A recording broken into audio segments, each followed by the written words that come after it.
Machiavelli wrote that 500 years ago, but he wasn't talking about Renaissance princes. He was talking about the person lying next to you in bed, the colleague who smiles too much, the friend who never forgets your birthday.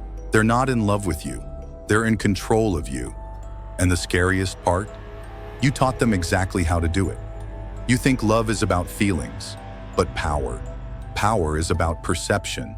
And while you've been trying to be loved, they've been learning to be necessary, indispensable, the drug you didn't know you were addicted to until they threatened to take it away. Here's what nobody tells you about modern relationships. Every I love you is a negotiation. Every act of kindness is an investment. And that person who seems so devoted, they're not devoted to you. They're devoted to the version of you they've trained to need them. But before I show you how deep this goes, you need to understand something. This isn't about them being evil. It's about you being naive. Because Machiavelli's greatest insight wasn't that people are cruel. It's that people are predictable. And predictable people? They're controllable. Think about your last relationship. Not the one that ended in flames, the one that ended in silence. They didn't leave because they stopped loving you. They left because they'd extracted all the power they could. You had nothing left to give them. No more validation to harvest. No more emotional labor to mine. You became worthless the moment you became powerless. It is better to be feared than loved if you cannot be both. Everyone quotes this. Nobody understands it. Machiavelli wasn't telling you to be cruel. He was telling you that love without respect is just another word for manipulation. And respect? Respect comes from boundaries, from the ability to walk away, from the quiet understanding that you choose to stay, not because you need to, but because you want to. But you love like you're drowning, desperately, completely, without strategy. You show all your cards in the first hand and wonder why you always lose. You mistake intensity for intimacy, need for connection, desperation for devotion. Here's the Machiavellian truth. The person who loves less controls more. Not because love is weakness, but because need is leverage. And every time you text back too quickly, every time you forgive too easily, every time you give without being asked, you're not showing love. You're showing them exactly which strings to pull. Watch how they love you. Do they love you when you're strong? Or do they love you when you're broken? Do they celebrate your victories? Or do they prefer your defeats? Because controllers don't want partners. They want projects. People they can fix, save, improve. People who will always need them just a little bit more than they need back. The corporate world figured this out decades ago. Your boss doesn't give you praise because they like you. They give you just enough validation to keep you productive, just enough hope to keep you loyal, just enough fear to keep you dependent. It's not personal, it's strategic. And your relationships, they run on the same operating system. But here's where it gets dark. The best controllers don't look like controllers. They look like saviors. They show up when you're at your lowest. They're there with exactly what you need, exactly when you need it. Coincidence? No. Calculation. Because wounded animals are easier to tame, and they've been studying your wounds since the day you met. Remember that friend who always knows when you're struggling? Who always has the perfect advice? Who makes you feel like nobody understands you quite like they do? That's not empathy. That's intelligence gathering. They're not reading your mind. They're reading your patterns. And patterns? Patterns are just another word for weaknesses. You thought vulnerability was strength. But vulnerability without boundaries is just broadcasting your blueprint for manipulation. Every secret you share, every fear you confess, every insecurity you reveal, you're not building intimacy. You're writing an instruction manual. Here's how to control me. Here's what I'll fall for. Here's what I can't resist. The silent treatment, the sudden withdrawal of affection, the mysterious other person who might be interested in them. These aren't accidents, they're techniques. Tested and refined over centuries of human interaction. They work because they trigger your abandonment wounds, your fear of being alone, your terror of not being enough. And you know what's truly sinister? You do it too. Maybe not consciously, maybe not cruelly, but you do it. You've withheld affection to get attention. You've created jealousy to spark desire. You've played victim to avoid accountability. The only difference between you and them? They do it on purpose. Machiavelli understood something that modern psychology is just catching up to. Power is immoral. It's not good or evil. It just is. Like gravity, like time, like death. You can pretend it doesn't exist. You can refuse to play the game, but the game plays you anyway. And ignorance? Ignorance isn't innocence. It's just losing with your eyes closed. So how do you spot a controller? Simple. They need you to need them. They solve problems they create. They offer medicine for poison they've been slipping you all along. They're always the hero of the story, never the villain, never even neutral, always, always the hero.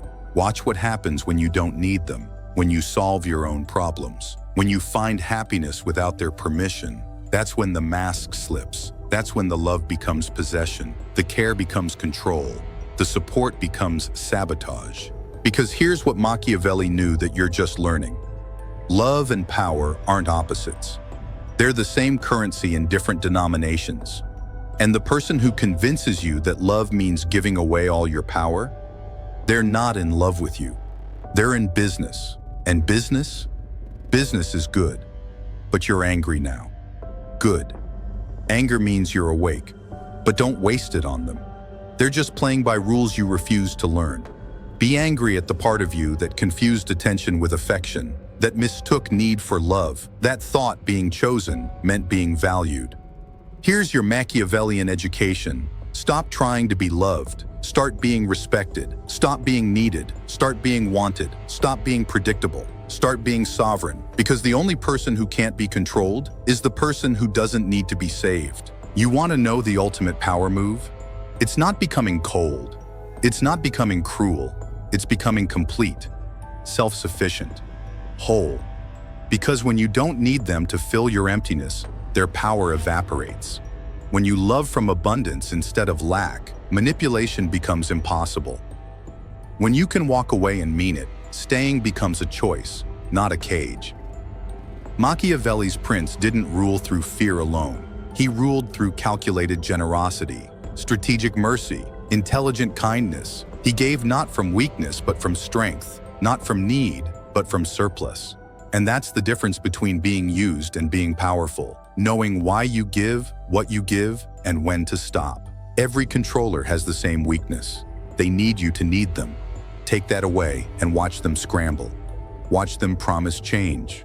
Watch them suddenly become everything you always wanted them to be. But it's not transformation. It's just another strategy. Another move in the game that never ends. The fox knows many tricks. The lion knows one. But the prince? The prince knows when to be the fox and when to be the lion. When to be clever and when to be strong. When to love and when to leave. That's not manipulation. That's mastery. And mastery is just another word for freedom. So tomorrow, try this. Don't text back immediately. Don't explain your decisions. Don't apologize for your boundaries. Watch what happens. Watch who panics. Watch who tries to pull you back into old patterns. Those aren't people who love you. Those are people who love controlling you. And now you know the difference. Everyone sees what you appear to be.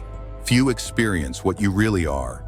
You've been appearing weak while being strong, appearing needy while being capable, appearing broken while being whole. It's time to stop appearing. Time to start being. Time to stop playing their game and start playing your own.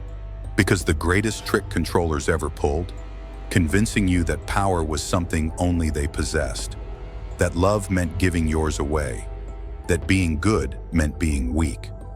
But Machiavelli knew better. And now, so do you. But if Machiavelli showed you the game exists, Jung will show you why you keep playing it, why you're drawn to people who hurt you, why you sabotage your own power, why the controller outside is nothing compared to the controller within. And that truth? That's not just dark, that's devastating. Because seeing the game is one thing. Understanding why you can't stop playing? That's where the real shadows live. But wait, before you run off thinking you figured it all out, there's something else. Something Machiavelli understood about human nature that most people die without learning. The controllers in your life? They're not the real enemy. They're just mirrors, reflecting back the parts of yourself you've abandoned. Think about it. Why do you attract controllers? Because somewhere, deep in your programming, you believe love has to be earned, that you have to perform for affection, that being yourself isn't enough. Controllers don't create this belief, they just exploit it. Like water finding cracks in a foundation. You're not broken, you were surviving. Every time you gave away your power, you were trying to buy safety. Every time you let someone control you, you were avoiding the terror of being alone. Every time you confused need with love, you were just a child trying to make sense of a world that taught you all the wrong lessons about worth. Here's what's really going to mess with your head. The most dangerous controller you'll ever meet. They're reading this with you right now, living in your skull, whispering that you're too much, not enough, too difficult, too easy. That voice that says you need to earn love, that's not them. That's you. And you've been outsourcing your self-hatred to anyone willing to confirm it. Machiavelli wrote, "Men are so simple and so ready to obey present necessities." You know what your present necessity is? The need to be chosen, the need to matter, the need to exist in someone else's eyes because you can't stand to look in your own. That's not love. That's existential terror dressed up in romantic clothing. Your boundaries aren't mean. They keep you sovereign, but you learned early that boundaries meant abandonment, that saying no meant being left, that having needs meant being too much. So you became needless, boundaryless, selfless. And controllers? They can smell that self-abandonment from miles away, like sharks smelling blood and water. You want to know the real Machiavellian truth? It's not that people are evil, it's that people are lazy. They'll take whatever you give them. They'll push until they meet resistance. They'll control whatever you let them control. Not because they're monsters, because it's easier than treating you as an equal. Because power, once given, is almost impossible to take back. Watch what happens when you start saying no. Not cruel no's, just calm, clear, "That doesn't work for me," no's. Watch them cycle through confusion, anger, bargaining, manipulation. Watch them pull out every trick they've successfully used before. And then watch them reveal exactly who they've always been when those tricks stop working. Some will leave. Good. They were tourists in your life, not residents. Some will rage. Better. Their anger is just the sound of their control dying. But some will respect you for the first time. Not because they suddenly became good people, but because you finally became someone worth respecting. You have the right to disappoint people who want you small. Read that again. You have the right to disappoint people who profit from your pain, who need you weak to feel strong, who require your dysfunction to avoid facing their own. Their disappointment isn't your responsibility, it's your liberation. But here's the trap within the trap. Now that you see the game, you'll be tempted to become cold, to build walls instead of boundaries, to confuse isolation with independence. That's not power. That's just fear wearing a crown. Real Machiavellian wisdom isn't about becoming heartless. It's about becoming strategic with your heart. Give, but know why you're giving. Love, but from surplus, not deficit. Trust, but verify. Hope, but prepare. Because the opposite of being controlled isn't controlling others. It's controlling yourself, your reactions, your patterns, your need to be needed, your addiction to being saved. The lion cannot protect himself from traps, and the fox cannot defend himself from wolves. You've been trying to be one or the other, all fox, manipulating to survive, or all lion, roaring to hide your fear. But Machiavelli's prince, he knew when to be which, when to be clever, when to be strong, when to show teeth, when to show tail. You can be good without being weak. Let that sink in. Goodness and weakness are not synonyms. Kindness and stupidity are not the same thing. You can love deeply without loving blindly. You can care completely without caring compulsively. You can be soft and still have spine. The game isn't about becoming them. It's about becoming unplayable, ungovernable, uncontrollable. Not through aggression, but through completeness. Not through walls, but through wholeness. Because when you're full, you can't be filled. When you're complete, you can't be completed. When you're sovereign, you can't be subjects. Tomorrow, practice this. Give someone a compliment with no agenda. Help someone with no expectation. Love someone with no need. Feel the difference between giving from power versus giving from poverty. Feel what it's like to choose instead of chase, to offer instead of audition. That feeling, that's what Machiavelli meant by being prince of your own life. Because the ultimate controller's playbook is simple. Create a problem. Offer a solution. Become indispensable. Repeat until death. But when you become your own solution, when you solve your own problems, when you become indispensable to yourself, the game doesn't just end, it ceases to exist. And those controllers who used to run your life, they'll move on to easier prey. Not because you fought them, but because you became unfeedable. And a parasite without a host, that's just a creature starving in the dark, looking for someone else who still believes that love means letting yourself be consumed.